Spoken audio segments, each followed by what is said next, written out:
அஸ்ஸலாமு அலைக்கும். நபி ஸல்லல்லாஹு அலைஹி வஸல்லம் அவர்கள் கூறினார்கள், உலகில் ஒட்டகம் வளர்த்தவன் அதற்கான ஜகாத் கடமையை நிறைவேற்றவில்லையாயின் அது மறுமை நாளில் முன்பு இருந்ததை விட நல்ல நிலையில் வந்து தன் கால்களால் அவனை மிதிக்கும்.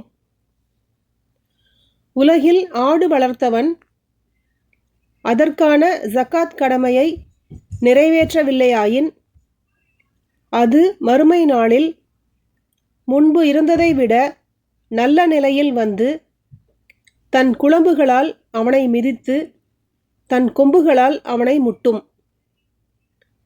உங்களில் யாரும் மறுமை நாளில் கத்திக்கொண்டிருக்கும் ஆட்டை தமது பிடரியில் சுமந்து கொண்டு வந்து அபயம் தேடிய வண்ணம் முஹம்மதே எனக் கூற, நான் அல்லாஹ்விடம் உனக்காக எதையும் செய்ய எனக்கு அதிகாரமில்லை, இறைச்சட்டம் என்ன என்பதை முன்பே உனக்கு நான் எடுத்துரைத்து விட்டேன் என்று கூறும்படியான நிலை ஏற்பட வேண்டாம்.